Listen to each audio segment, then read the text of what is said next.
race fans, start your engines for a non-stop thrill ride. You knew it was coming. It's the most high-octane countdown show ever, bringing you the 10 greatest moments ever to come out of Bristol Motor Speedway. My God, this is the greatest race in everything. From Michael's mind-blowing wreck Waltrip has hit the wall hard. It'll give you chills. to DW flying down the home stretch. Drove my heart out, baby doll. From the Intimidator heating up That wasn't finished, was it? to Kyle melting down. I'm still not a very big fan of these things. From the bump and run Rubbing is racing. to take this car and shove it. Take the helmet off. We're gonna rank them all, You turn me, okay, I'll just turn you right back. but only one could be number one. Oh, yeah. This is more than just a race to the finish line. It's like putting blinders on. It's a journey through time. You. Buckle up and hang on. It's the 10 greatest Bristol moments. This is number 10. The bump and run, the Bristol move. Here comes Kyle back at him again. He's going to get to it. One of the characteristics of Bristol is contact. Bristol's famous for people shoving each other out of the way. You take 43 guys running around that place at the speed that they are racing. There's going to be a lot of contact. There's going to be a lot of people mad at each other. And it only takes one guy to step over the edge. Yeah, gave him a little shove. You turn me, okay, I'll just turn you right back. Carl probably drove the fastest laps of his whole life at Bristol because he knew what was coming if Kyle could get back to him. Neither one of them wants to be the one that doesn't get in the last shot. Carl Edwards will come down and win for the second time in his career in Bristol, Tennessee. Somebody always manages to go just that little bit farther and cause a ruckus. Awesome race. And a little nudge here from Kyle Busch. I don't know what's going on there. I believe Carl hit Kyle first, then Kyle hit Carl. And after the race, Kyle hit Carl and Carl hit Kyle. They're pushing and shoving a little bit over there. It was such a good thing to watch. That was intense. I just had to ask myself, would he do that to me? And he has before, so that's the way it goes. The issue between Carl Edwards and Kyle Busch is exactly what makes Bristol so fun. That's where great rivalries are born. That's what happens at Bristol, and that's why fans flock there. They keep talking about rivalries. We might have one now. Number 9. Earnhardt is right on his back bump. Oh, no! Labonte is sideways but wins the race. Crashes and he wins anyway. How about that? Terry Labonte, Dale Earnhardt, seemed like those two were just meant for each other. Texas Terry was just that guy that, you talk about quiet in the garage, but you put Terry on the racetrack, especially at a place like Bristol. He was tough. He held his own, and he was right there just as tough as Earnhardt was.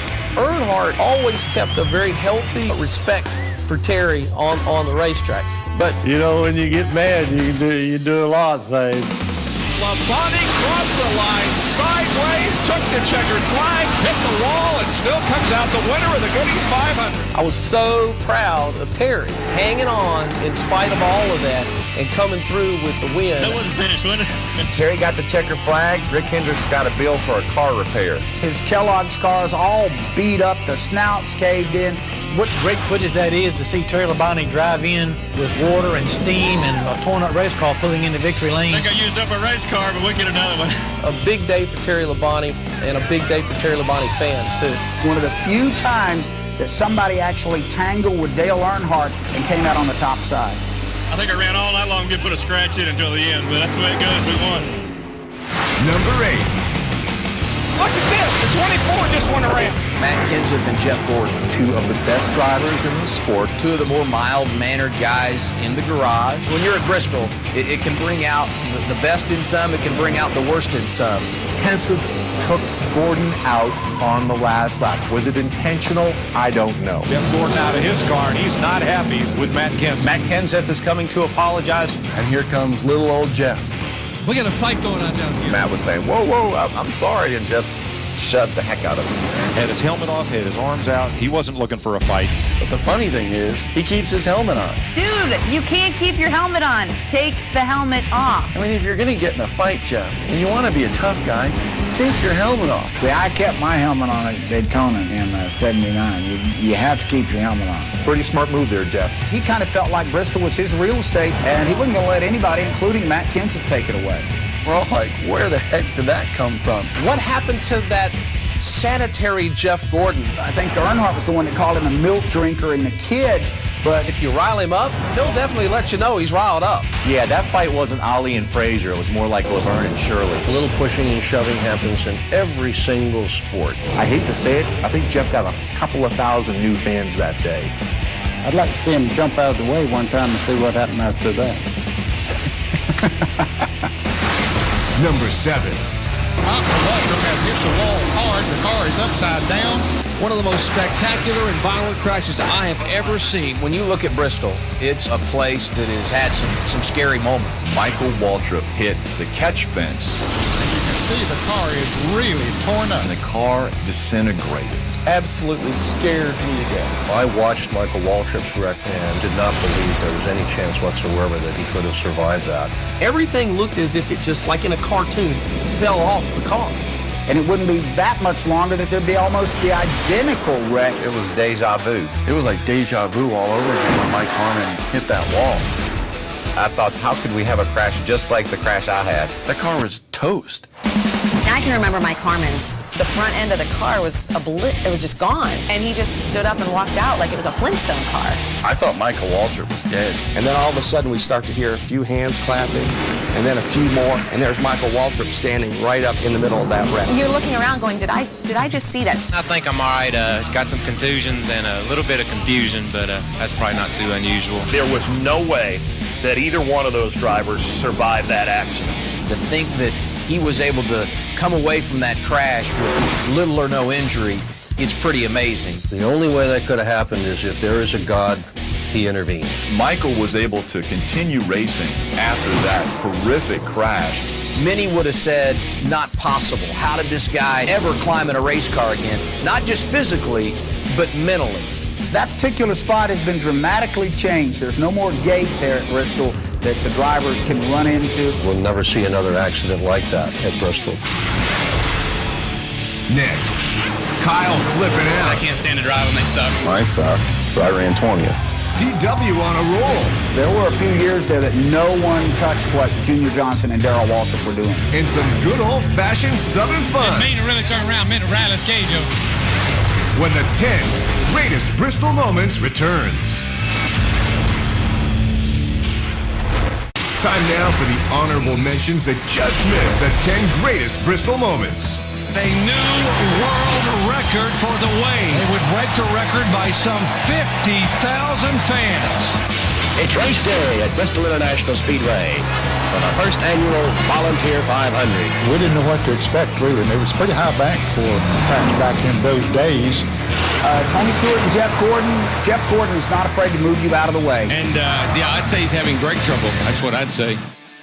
This is number 6. This is the 5th race of the season, but the first ever for NASCAR's car at tomorrow. NASCAR had put so much time, so much money into the car of tomorrow. So much hype around the car of tomorrow. NASCAR's trying to build a safer race car. It was their pet project. NASCAR figured that if we can design a new, safer car and it can survive 500 laps at Bristol, it'll probably survive anywhere. Kyle had such a good car that day. But on the radio, listening to him, you never would have thought that. Because all he did was complain and complain and complain about that race car. Quite frankly, nobody had a handle on it. It's a little bit chunky. It doesn't drive like it used to. The left front would lock up and the car would run up the racetrack. To make matters even worse, it was on the old Bristol track before they had repaved it.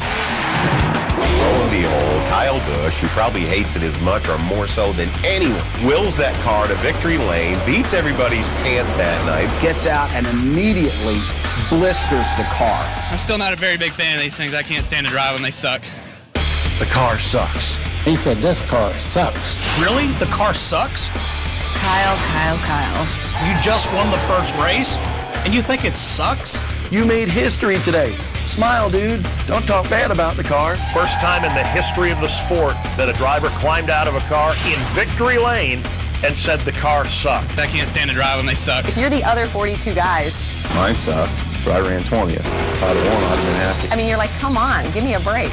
It just shows that Kyle wins too much. a lot of people in NASCAR didn't think it was funny at the time, but That, to me, is what's so great about Kyle Busch. It's part of what's put the black hat on Kyle Busch's head, and it's part of why I like the guy. He'll tell how it is. Look, I'm really good at driving. That car, not so much, but I'm still really good at driving. Number 5. got a whole new saying. Follow me in Tennessee. It's amazing in racing how there are horses for courses. Drivers who just specialize for whatever reason at a given track. In '83, Darrell won his 5th straight race at Bristol. Ladies and gentlemen, Darrell Waltrip will win his 5th in a row here at Bristol, Tennessee. I don't know if that'll ever be touched. Nobody's going to win 5 straight at Bristol again. Well, he extended it by 2 more. He won 2 more in a row. Waltrip took the checkered flag at Bristol for a record-tying 7th time in a row. And that was unheard of. 7 in a row at Bristol. Nobody ever done anything like that at Bristol. Fans come to their feet to cheer Waltrip on. Darrell Waltrip was one of the best. He and Junior Johnson were a really formidable combination. DW was just exactly what you needed. He was an absolute brilliant driver on the old Bristol Speedway. Darrell just always knew where to go and how to avoid the mayhem at Bristol. Learning how to race. I raced in Nashville, Tennessee, and it was high banked, and sort of learned how to make the banks work for me. Drivers today will tell you that that's the hardest race there is to finish. And we ran 3,500 pretty much flawless laps there. I think we've got a slight psychological advantage on everybody. They know this is the car they got to beat. He was tough to beat there. No one did it like DW. They rolled into that place expecting to win, and they did. You know, from 1981 until 1984, nobody else won there. He qualified well. He ran well. Excellent pit strategy. We also have to give credit to the cars that he was driving over there. The car, of course, speaks for itself. It's been a consistent winner here over the years, and I'm just doing my part and kind of guiding it around there. He had the right combination of driver, car, crew chief, team owner. It was all together. He is a great driver, but we had a great crew, and we had a handle on that racetrack. He knows the car will run here. I know the car will run here, and we know if we get our act together, we're going to be tough to beat. And really, we could have won 10 in a row. We had cars capable of doing that, but To win that many races in a row at one racetrack, you have to have some luck, obviously. There were a few years there that no one touched what Junior Johnson and Darrell Waltrip were doing. one of the things I'm most proud of when I look at accomplishments is those 7 wins in a row at Bristol. That meant a lot to me. Number 4. Terra Labonte, the leader, is spinning, and Dale Earnhardt takes the lead. When you go to Bristol and you think about great battles, And when you get into a place like Bristol where rubbing is racing, Terry Labonte and Dale Earnhardt have had some spectacular ones. The first time, he timed it all wrong and didn't win the race. He spun him once, and Terry still won. The second time, he made sure he got it right. Here comes Earnhardt. He hits Labonte. Labonte spins in turn 2. What a lot of people forget is Labonte roughed up the Intimidator a lap or 2 prior. And Labonte inside of Earnhardt. He taps it. Well, Earnhardt never forgets. There's a leader change, and Labonte takes the lead. Terry Labonte is leading the race, and you just knew the fuse was going to get lit. Oh, and Earnhardt spins him out. I look up at the big board, and I see the smoke. I see Labonte spun out, and there goes Cena. Dale Earnhardt takes the checkered flag. What I remember about that was the aftermath. The place is full, and people were raining boos down on this guy. I mean, the crowd is screaming at the top of their lungs. And there were fans out there that were burning their Earnhardt hats and T-shirts. If they could have got over the fence and into victory lane, all hell would have broken loose. It wasn't very often that you heard people boo Dale Earnhardt, but they caught him that night. It was just Dale. That was the bottom line. You knew it was coming. Earnhardt stood there. He had that sheepish grin on his face. one of the most famous quotes ever. You still hear it all the time. Didn't mean to really turn around, meant to rattle his cage over. I just meant to rattle his cage. To rattle his cage. Just wanted to rattle the old cage. Classic, understated Earnhardt. Yeah, well, he rattled his cage all right. He flat wrecked him, and he goes to victory lane. Each one of my think rattled each other's cage. But he definitely took him out and got away with it too. So, attaboy, Earnhardt. Coming up next. Man, in 78, they turned the lights on at Bristol for the first time. The cars just sparkle. And the speeds look faster. And DW shows how to get it done. Buddy, it's me again in victory lane with it, you know. When the 10 greatest Bristol moments returns. Welcome back to the 10 greatest Bristol moments. This is number 3. Man, in 78, they turned the lights on at Bristol for the first time. I went to that race because I wanted to see that place under the lights. It changed the world. Bristol was always a great track. It was already a fan favorite. Kel Yarber was as tough as nails. And under the lights, he made it look so easy. He took that place apart lap after lap, and and he left the competition in the dust. It was so much fun to go to Victory Lane that night and be the first team to win a night race. I think the fans relate to the night race at Bristol more so than anywhere because of the air of excitement, running under the lights. That's what's fun about the fans. They get, more amped up. They're wild. They've been there all day long tailgating, and they're ready to watch a race. And then the lights come on, and it gets dark, and all of a sudden there's sparks everywhere. You can see the rotors glowing. The cars just sparkle. Colors are brighter, and the speeds look faster. The deal with running at night when you're a driver, then it's like putting blinders on. All you see then is the racetrack. When they put it under the lights and you could see sparks coming out from underneath the car. The sparks that you saw from the cars bottoming out a little bit would look like dust in the daytime. The way the lights bounce off the race cars, cool paint schemes, reflective decals. It'll give you chills. And racing anywhere at night sort of goes back to the good old days, because when we first started, we ran mostly dirt tracks, and a lot of them were at night. At the time the sport was coming along, it grew up on Friday night racing and Saturday night racing. I grew up on the short tracks of the Carolinas. My history was I came from the short tracks that were all night, almost all night races. Then you got to the Cup division and the big time, and everything was a Sunday afternoon race. It took not only Bristol racing, but NASCAR racing to a different level. It became a thrill show. It was always excitement. There was always carnage and pandemonium and people mad at each other when it was over. National fan and the big fan looked at it and said, my God, this is the greatest racing ever. This is better than Daytona, better than Talladega, better than Charlotte, better than everywhere. Under the lights at Bristol, Tennessee. It's a big night. All started in 1978. Number 2. For his 83rd career victory and his number 12 here at Bristol Raceway, Darrell Waltrip gets the win. I don't know who paid the rent on Bristol back then, but there's no question of who owned the joint. Darrell was so good at that place. Darrell Waltrip owned Bristol for more than a decade. I think DW felt like he owned NASCAR for a while, but he especially owned Bristol. 12 wins at Bristol. Can you imagine that?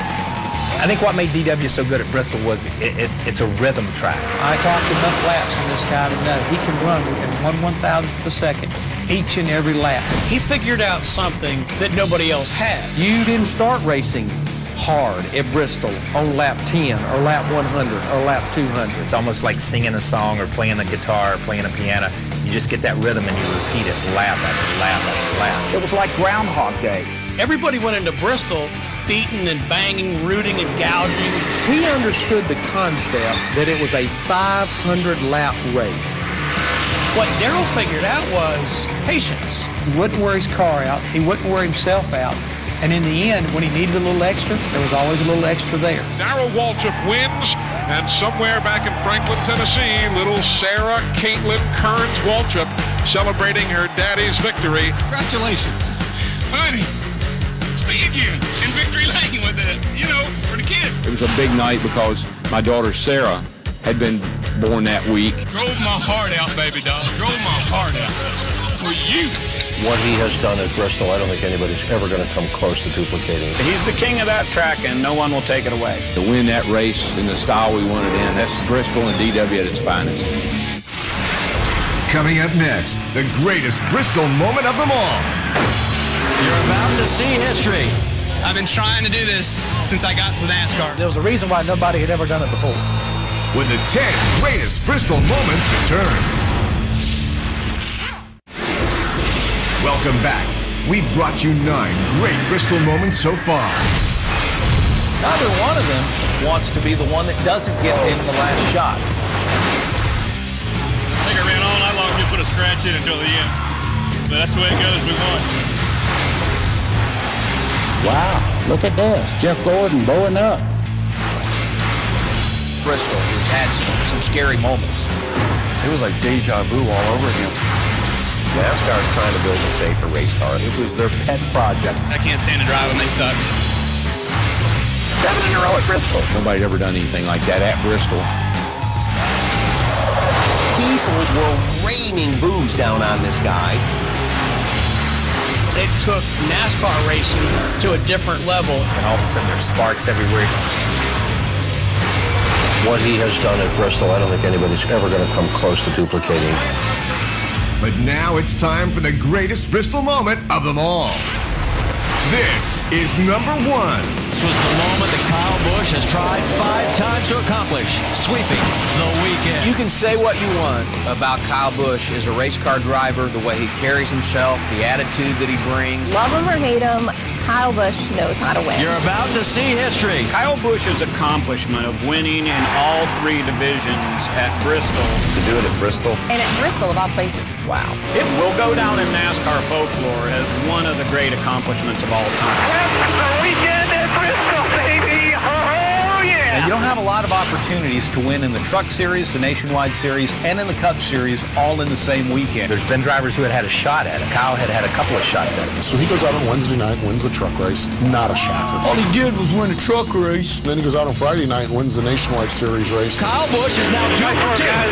Way to bring it home. Okay, he won the Nationwide race. Everything was lined up for Kyle Busch that day. He dominated. Pretty impressive. Just unbelievable. You could put Kyle Busch in the proverbial covered wagon and he would win at Bristol. And there is the broom for the official sweep.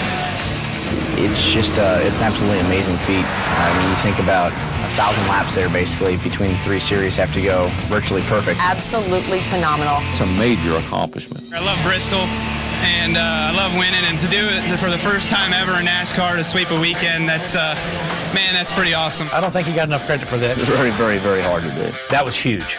And I don't think it was played up enough and got enough credit. I don't know if you know, but it's called the Triple Crown. There was a reason why nobody had ever done it before. First ever three-peat weekend. It wasn't just that he won in dominating fashion in all 3 of those divisions. I think we all knew it was going to happen eventually, but for it to happen in Bristol, such a tough racetrack. It's a track where you have to be aggressive. It's a track where you got to be on it all the time, and you got to stay after it. We may never see that again in the entire history of this sport. Kyle Busch can lay claim to being the only driver to have done the triple sweep in a weekend. Follow me in Tennessee. You're about to see history. He's not happy with Matt Kenseth. They keep talking about rivalries. We might have one now. He hits Labonte. Labonte spins and turns